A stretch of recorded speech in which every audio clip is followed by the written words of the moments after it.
Welcome to the Podfodder podcast. You can find all the episodes on podfodder.me. You'll find my 6 podcasts, the crypto, learn Polish, the speaking, meditation, and the awakening, exposing fraud and corruption, but with solutions. You can scan the QR code or go to roycollin.com. If you're looking for a virtual assistant, go to va.world. My guest, he's the co-founder of Podk.it, and that's Podk.it, the first dynamic, shareable media kit for podcasters. He is also host of the Innovators Can Laugh podcast and founder of the B2B podcast ad network, B2B PodPros. He's Texan, living in Romania. Please welcome Eric. I'm going to try to do the Mexican say, Melchor. I butchered it. You're going to come in and give me a virtual slap. No, that's not bad. Roy, pleasure to be here. Excited to chat with you today about podcasting. So thanks for having me. Yeah, no problem at all. So let's get to know you a little bit better, because I saw something about you enjoy cocktail parties. So, you moved to Romania. Is that to kind of connect with locals, and what was the reason?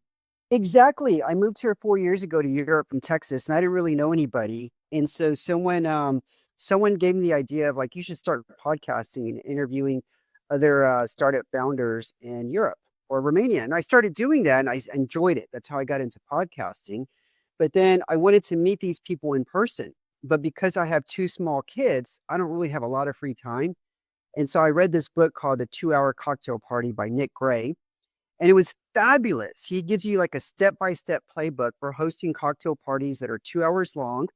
And it's genius. You just follow this playbook and everybody is pretty much guaranteed to have a great time, including yourself. You can run it very cost efficiently, like less than $100. And so I did that. And I invited a lot of guests that I had on my show that I didn't see because the podcast is remote, was recording through Zoom. And other people that, even though they weren't a guest, I just thought they were interesting and I wanted to meet them.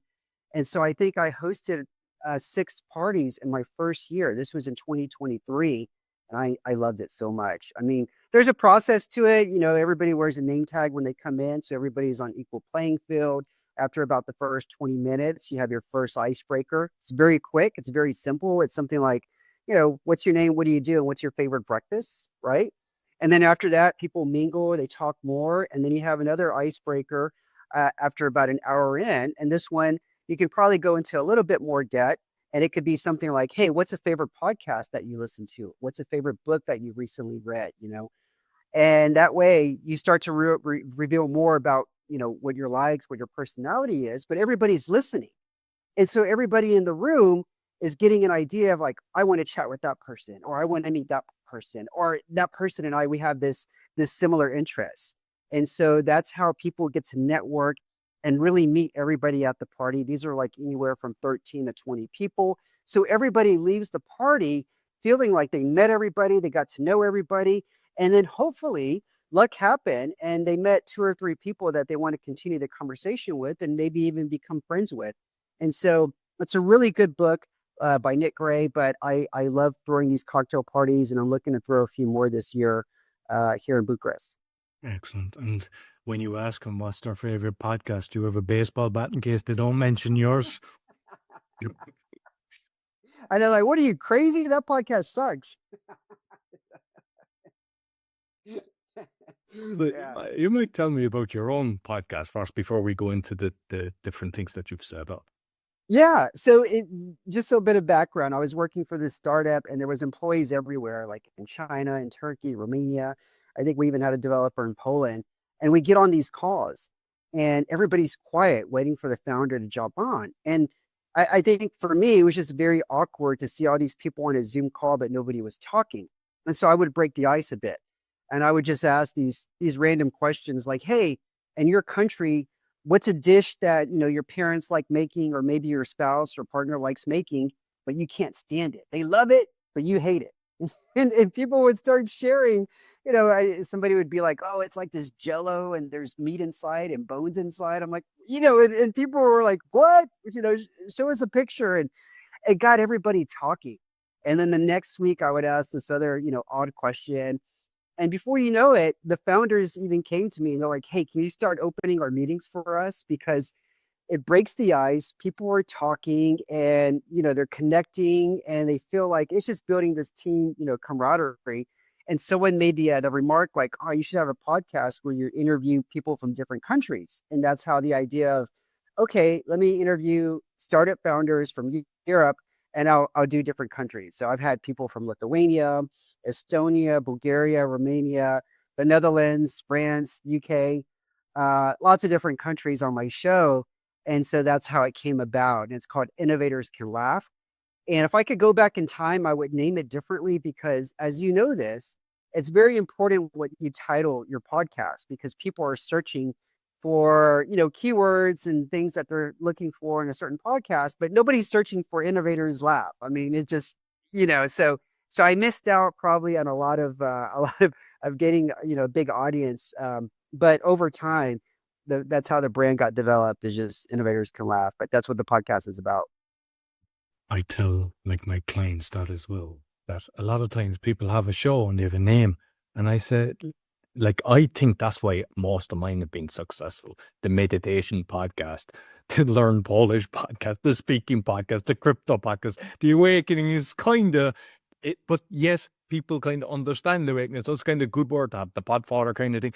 And it makes a big difference. And one of the things, and I've touched on it with myself, but also with somebody else, sometimes people change the name thinking, and that hurts as well. You're better off actually starting another one because I done that with the speaking one, and it was like, it really hurt me. Like, and even though I'm still getting massive charts and everything, it's not showing up like the followers and everything, because I used to be like 1,500 or something, and it's showing like 12 in the Apple thing. And I know that's not true, but because I've just changed the name, I thought, oh, that'll be grand. I had it with speaking it right. And then I reverted it back, but that doesn't work either. So, we learn from our mistakes. And then I kind of tell people, don't do that. Yeah. Yeah, Roy, that's what happened to me. I think after 2 years, I decided to change the title to B2B Marketers Can Laugh, and it hurt me. My downloads dropped, and the brand already had been developed. And so after like 4 weeks, I reverted back to Innovators Can Laugh. But you're exactly right. You change the name, it's actually worse. You're better off either starting a new one or just keeping the same name. And as somebody said, it's like the RSS feed. You keep the RSS feed, which has the old name. And that's the thing. It's like a conflict of interest, and that's why it's not working as well. So, yeah. So, if people are listening, they're going to pay attention to this. So, Yeah. I was looking at, the Podk.it, and I went in and looked, and I was like, ooh, that's nice. I must say, no, I am impressed. There's so many things out there that people create, and everyone's trying to sell a bell and a whistle and this and that. But whatever way that you've done it, like you're scrolling. So I suppose let's tell people, first of all, what's a podcaster's kit? Yeah.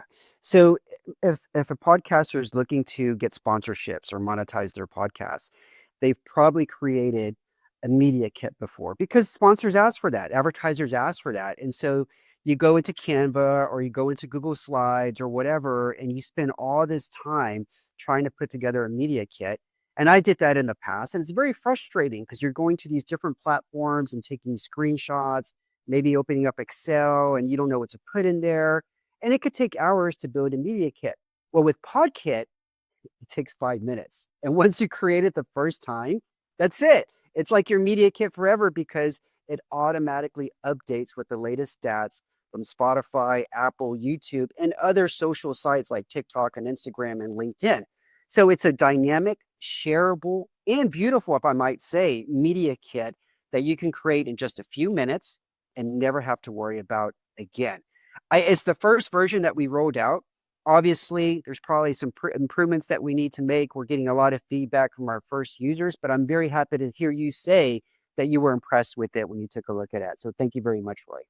Mm, Like there was a Polish company at one stage. They were, because my numbers are shown when I do a lot of markets, so people see me. So this person wrote out, they were known to as like one of the biggest people for doing sponsorships in Poland. So they wanted all this information. I spent hours putting this together. And then I was ringing them and ringing them and ringing them. And it was like, in the end, I was like, why did I spend some? And like, it takes a lot of time because, not everything is in the screen. And then you can't really do a video when you're putting it into the stuff. So you have to do different screenshots and move it around. So if you have something that's updating, it's fantastic. And so I'm curious now, when you go to the sponsor then, do you send them the link? Or because you can download as well. I saw that because I was looking at the thing and it allowed you to download and it was about 6 pages. Is there times that people should actually send the downloadable version, the PDF, let's call it, as opposed to the link, or what we?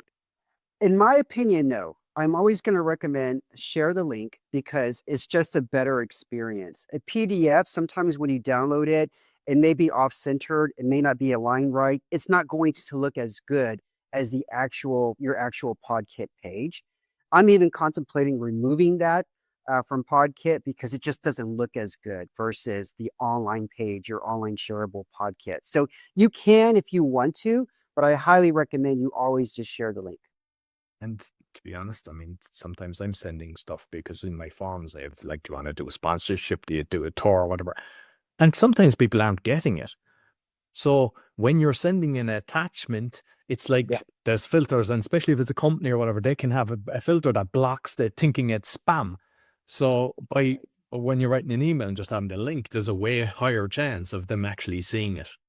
That's right. That's completely right. I've gone back in my old emails, and for some reason, like after a certain amount of time, the documents are no longer there. And so it's always good to have a link.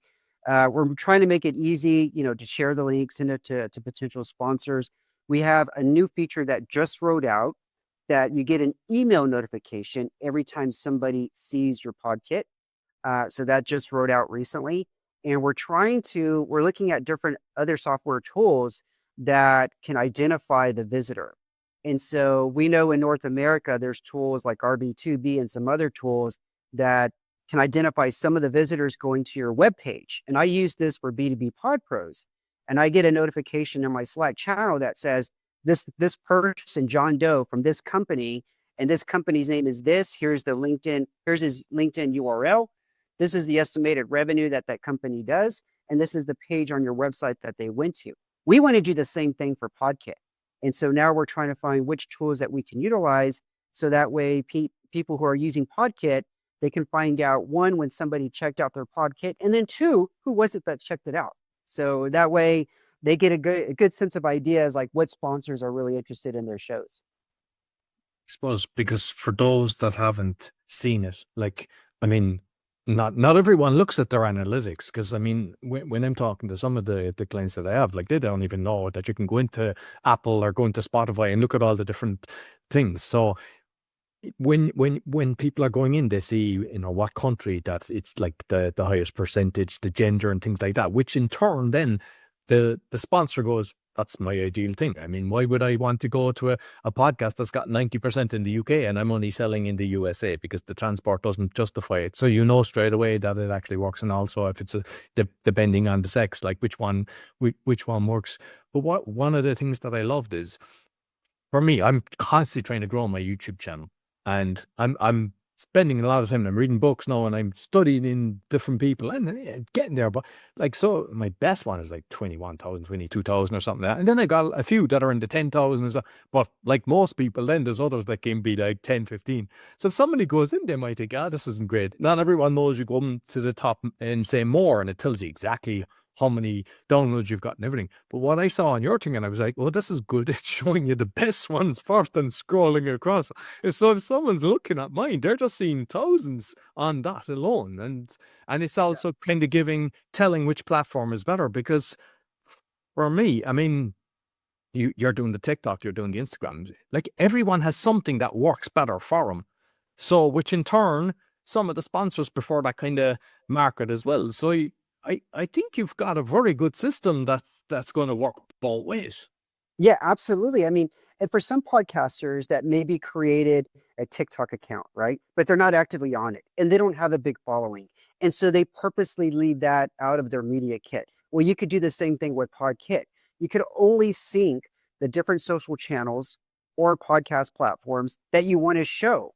And then you can hierarchy it by having, for example, if you're really big on TikTok, you can have that at the very, very top.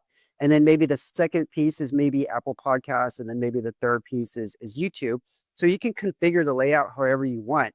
But you're exactly right. I mean, everybody has different social channels that they're very popular on. I'm not very popular on TikTok, so that's not even in my podcast. I'm not even showing that. Same thing with Instagram. I'm not on there. So why show that? I'm only showing YouTube, Spotify, Apple, and LinkedIn because those are the platforms where a potential advertiser sees my audience and sees that I have a following. It's important for them and it's important for me. And therefore, I just remove the other social channels that I'm not even a part of.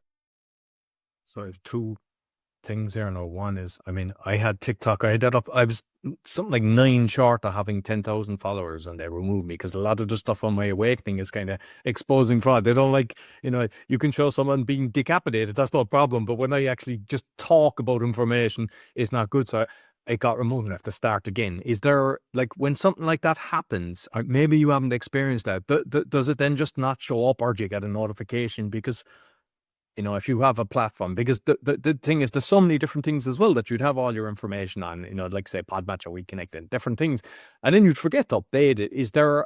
What happens in a situation like that? Well, the data is automatically going to get updated. We have two plans right now: the free plan and the premium plan. If you're on the free plan, it gets updated every 14 days. Okay. If you're on the premium plan, it gets updated every day. Okay. We haven't experienced that issue before where maybe something has been removed and we haven't seen that yet. Obviously, we just launched this. It may come up.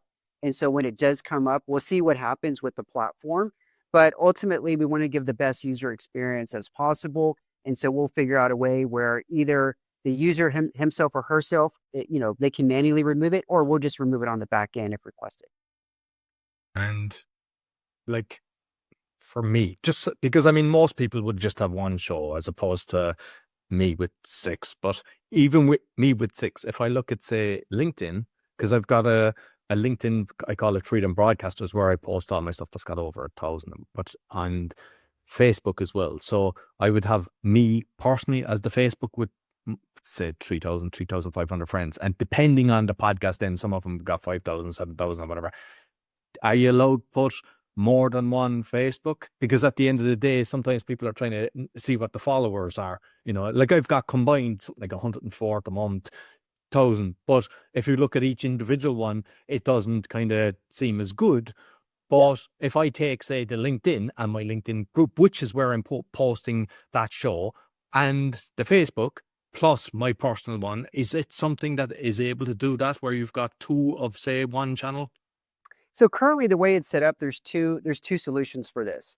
One is if you have one account, you can sync it with any social account as you please. So maybe you have one LinkedIn page that is really good for one podcast, and you can sync that specific LinkedIn page.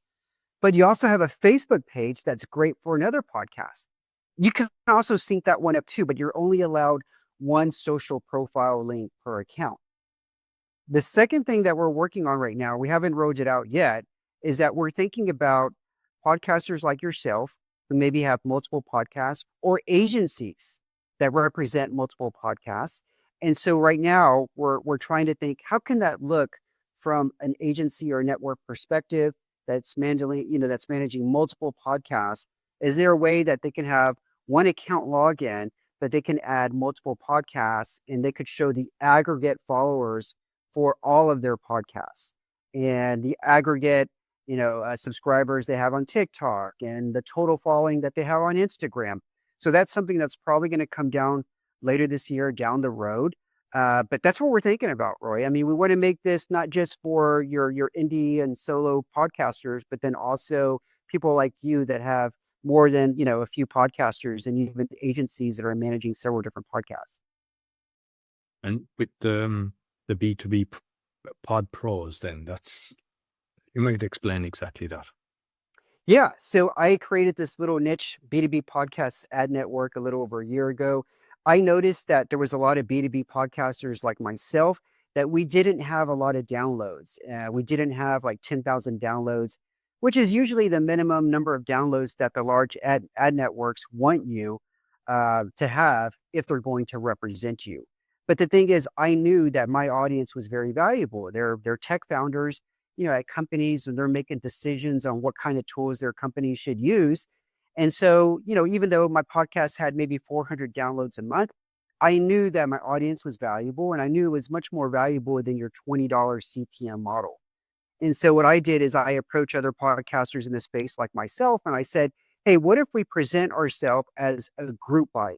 And so a sponsor, I can approach a sponsor and say, "Hey, instead of just sponsoring my podcast, you work with me, but you sponsor multiple podcasts, like 5 to 10. And so now instead of getting 400 downloads a month, your campaign can get 3 or 4 thousand downloads or listens per month, and you just work directly with me, but I'll manage and coordinate everything else with the other podcasters." And so that's how it developed. And so now, from a podcaster perspective, there's no risk. There's no money out of pocket on their part. They only get presented with suitable sponsors that make sense for their audience. And the only thing they really have to do is record the ad in their own voice, because we do host rate ads, and then put it in their show, and they get paid. From an advertiser perspective, it eliminates all the work they have to do on their end. And so now they work with one person like myself, and they tell me who their ICP, their ideal customer profile is, and what market they're trying to raise awareness in. Maybe it's North America, maybe it's Australia, maybe it's Europe. And then I create a custom proposal for them and present them with 5 to 10 podcasters that have the ideal audience for their product. And that's how the network got started. But we've been, I guess, pretty lucky. We've gotten some good brands, even some unicorn brands, some big brands that started working with us, and it's been a lot of fun. I've gotten to meet a lot of other podcasters in the space. We have a community. We have these monthly meetups where I invite special guests that give tips on how to grow their podcast, how to automate or streamline their processes, or maybe how to like improve their YouTube game. And so the podcasters are also learning from their peers in this community group. And then from, the advertisers, it's great because they just work with one person, and they don't have to hire anybody else, or they don't have to spend a lot of time and effort trying to individually email different podcasters to say, "Can you work with us?" So that's what B2B PodPros does. Is it both for audio and video? Because I mean, like with me, for example, and I mean, I know a lot of them. I do both. So this recording will go both on the audio and a lot of video channels. So I would read it as such, because some, they don't even show their face; they just do the audio recap. So is it that it works with both? Yes, it is.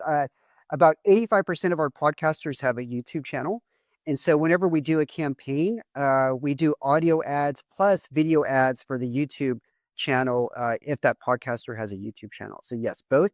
And most of our ads are evergreen. About 90% of our podcasts are evergreen ads. And for those that don't know, evergreen means that the ad is always there. And so even if the campaign is just 30 days, the ad is always going to be there. And as you know this, even after like 90 days, what I see is that there's an additional 30 to 40% listens that come after day 30.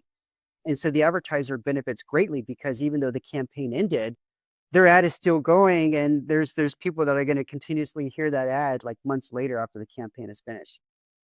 One of my posts, the first one, it just, because I think people just go in, there's like 55,000 or something like that, like, and it just keeps growing. It gets massive numbers. And I tell people that, like, 'cause sometimes even people going on shows and they're going, it's a new show. And I go, get on the show as early as possible, because it's the first 10 usually get a load of downloads. Yes. The- so it's, yeah. And I mean, say Apple, Google, they're like a 30% split of the different things. Is this something that you're sharing what it is, and you say my commission is this, or is it that this is what you're getting and you just keep everything, uh, your cards behind? Yeah. So for the podcasters, I typically have basically a skill. And so if they have like less than 400 downloads a month, I generally pay this flat amount. That's usually net, and I'm pretty transparent. It could be minimum $150 to maybe $250. But then if they're getting 400 to 800 downloads a month, then obviously the pay increases, the scale increases. So I have some podcasters in my community that earn anywhere from $150 for 4 ads, up to even $3,000 for 4 ads, and a lot of it is dependent on their reach and the number of listens and downloads that they get every month.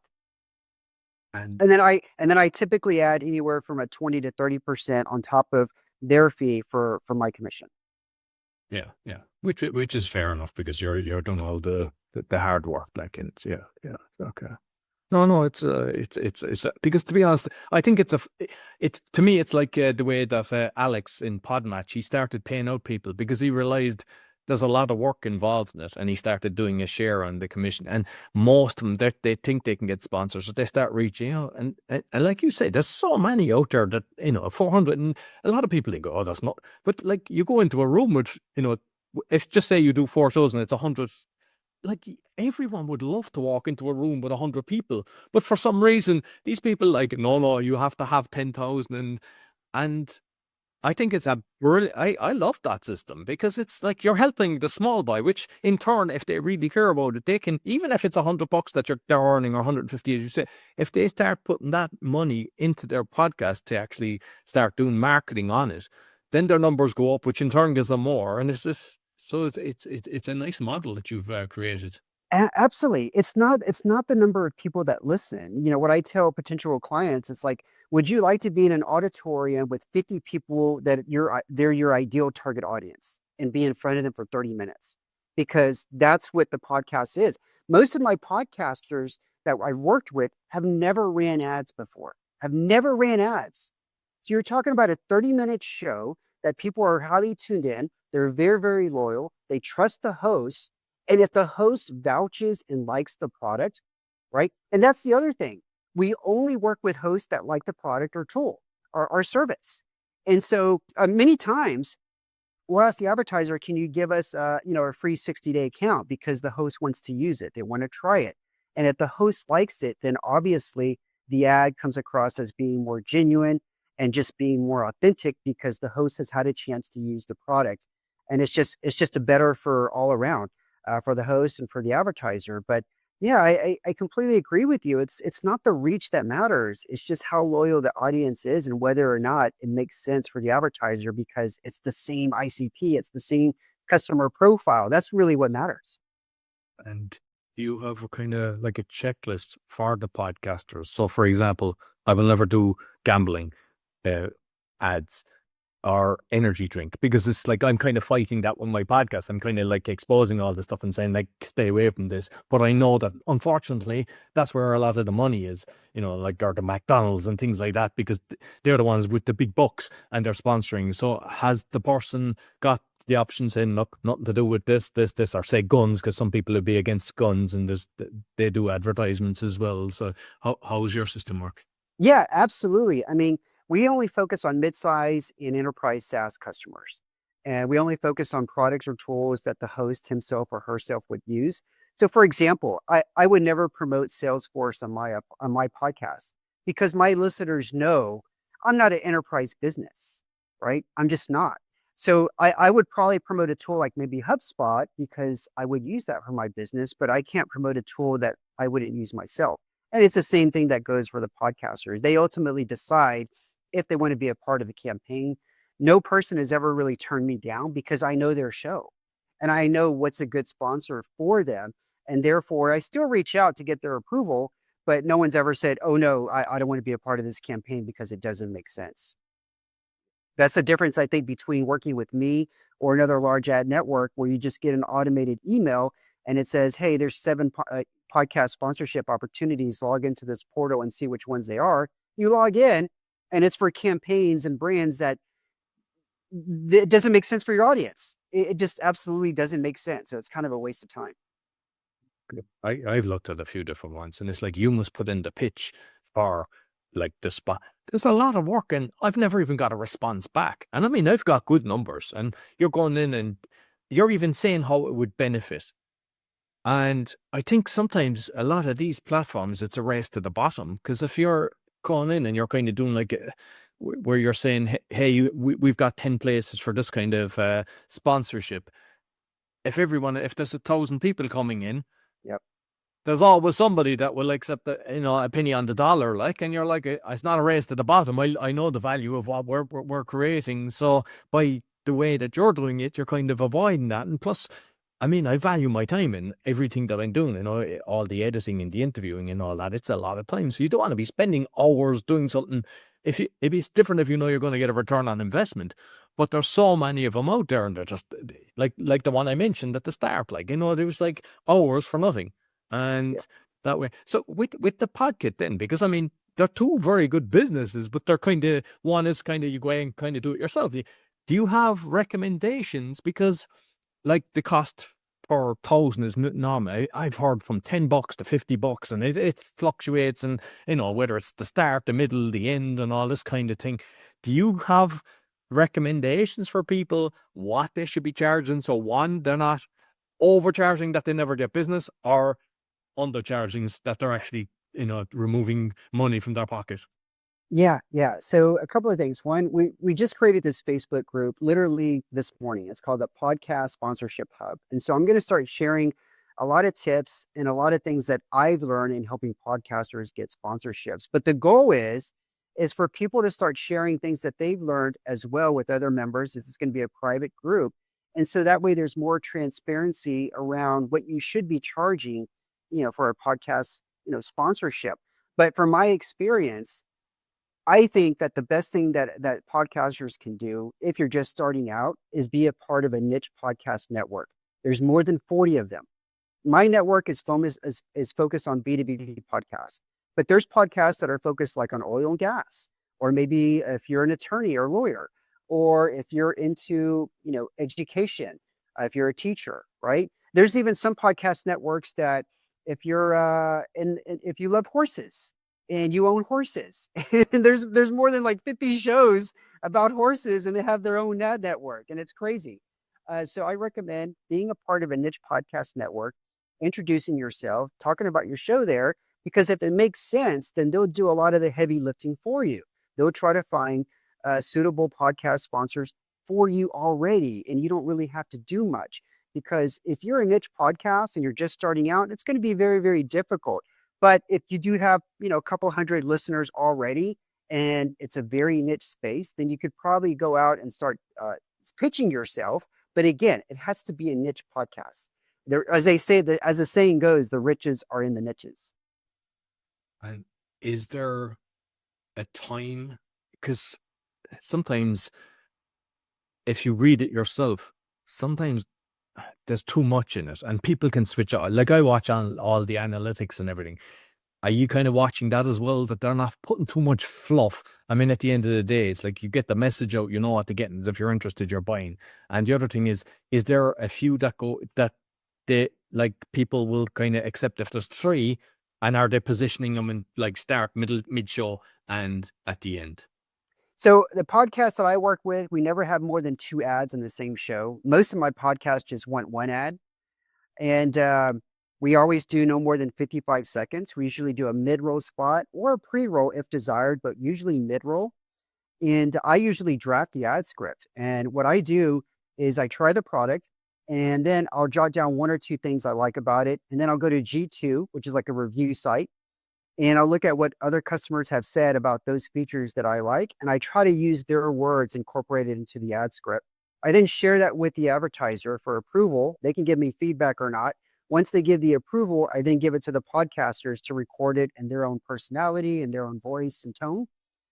And the other thing that we learned too, and I don't have hard data on this, Roy, but what I am seeing though is that the ads that were inserted before the 12-minute mark tend to work best. And so that's something I always tell the podcasters whenever we do a new campaign. If it's a mid-roll, try to get it in before the 12-minute mark. Very good, very good. Listen, I mean, I'm excited. I think I'd like to liaise with you and try this, because I think it's a very good system. And I mean, I mean, your podcast is definitely those that are the link will be there, and you just go in and look at it, and it's impressive. And obviously, you're just connecting your different accounts. So I think it's actually very good for the sponsors as well, because it's kind of showing exact figures, because you can go in, you can doctor stuff, and people are doctoring. I'm just curious now as well, because it was one guy that we used to do a live show with, and he went away and he got 100,000 views, and it was like, "Juk, juk," and then he pulled the plug eventually, because he was like, he expected it to grow after paying whatever he paid, $500 or what. He expected then that he'd get the audience would just keep going. But I mean, most of these are fake things. How can you control that somebody that's going away getting all these fake numbers? Because like at the end of the day, on paper, oh, I've got 10 million downloads if you say it, but they're not really. Have you ways of actually knowing that? Because I know when I even talk with clients and I get access to their account and I go, that's not real. I know it straight away. Or even Yeah. YouTube, you can see it when you're kind of familiar with all the different things. But when you're doing that, are you able to see it and make sure that people aren't cheating the system? Yeah. So with Podkit, the data is coming directly from Apple Podcasts, Spotify, YouTube. So there's no way that podcaster can cheat the system if they're using Podkit, which is great for advertisers because it's complete transparency. Now, in my network, in order to be a part of it, I actually need to see your download numbers for at least the last 6 months and other information about your podcast, like the demographics, where the audience listeners come from. So I'm always very clear with anybody who I work with, like I need to see the real numbers. I'm not going to take the fluffy PowerPoint presentation that tells me, we got CEOs listening to the podcast and all that. No, I need to see the hard data. And you're right. There's a lot of people that start fluffing their data. I've gone to other platforms and I see like this podcast that says, okay, we have 3,500 downloads a month. And I started working with that person, but I'm like, hey, in order for me to get you this sponsorship revenue, I actually need to see your numbers. And they send me their numbers, and it's not 3,500 downloads a month. It's more like 800. And so they inflated their numbers like almost by 5 times on that platform, right? So it's great for the advertisers because there's just no way to fluff up the data. It's coming from the actual sources, the actual platforms like Spotify and Apple. But to go back to your question, how do I verify if I'm not using Podkit, the download numbers? There's two things that I do. One is obviously I ask for screenshots of the downloads for at least the last 6 months. And then two, it's not perfect, but I'll go to a tool like listennotes.com, look up the podcast and see what the ranking is. Because if it's a really popular podcast that's getting a lot of listens, then it's going to be ranked at least 5% or higher, right? If they're telling me they've got thousands of listeners, but they're not even ranked, or maybe they're just ranked 10%, then I know that it's BS. So that's the first thing that I do. And second is that it doesn't tell you 100% of the time, but Listen Notes will share in most cases where those listeners come from. So if it's a popular podcast, and I've seen this before, that's got a lot of downloads, but if the majority of downloads are coming from like the Philippines or somewhere like in Southeast Asia, then I realize, okay, they're paying a service to get them downloads. And okay, yeah, maybe they got that many downloads a month, but they're not legit. Yeah. And so that's the other thing I look for as well. I mean, I was getting people on shows doing a tour, and loads were saying their numbers, which I would report because like it's even platforms that were given like 4,000 or whatever, and the client then would just talk to them and ask them, and they'd say 20, and I was like, and what I noticed, there was even guys that were actually charging a lot of money, saying they had like 6 million on say YouTube, but they were doing product before, technical products, and their numbers were massive 5-10 years ago, but their podcasting numbers are like 10, average 10. Yeah. And yet they're going with, I've got 6 million downloads on YouTube, and people don't even go away and check it. So like, unfortunately, there's a lot of people that actually do that kind of thing. But yeah, I like your system. I think it's great. I think it's great for the small buy that you're helping them out, because at the end of the day, the more money that they can make rather than pay out, they stay in the game, which in turn allows the world to be a better place, because most people have a good message. They're trying to do better. Like there's some very good podcasts out there. So yeah. So I mean, I think yeah, maybe 3 or 6 months time, because I know there's a lot happening with this. We'll get you back and we'll kind of see what else is happening, because I'm sure there's going to be bells and whistles. But Eric, you might let people know where they can find you. Yeah. So if you want to check out Podkit, go to podk.it. If you want to learn more about the B2B Podcast Network, b2bpodpros.com. I'm on LinkedIn. You just search my name, Eric Melchor. Be happy to connect with you. And if you just want to learn more about sponsorships and you're a podcaster and you would like to monetize your podcast, check out our Facebook group that we just launched. It's called Podcast Sponsorship Hub. And I'm going to be sharing a lot of insights and things that are happening in the background. Just everything that I've learned from getting sponsorships for podcasters in that group as well. I'll make sure I put the links both in the audio and the video. Thank you very much, Eric. Thank you, Roy. So that's all for the Podfather. You can find all the episodes on podfather.me. As mentioned at the start, my 6 podcasts. Scan the QR code or go to roycollin.com. And if you're looking for a virtual assistant to help you in your podcasting world, go to va.world. Until next week, take care.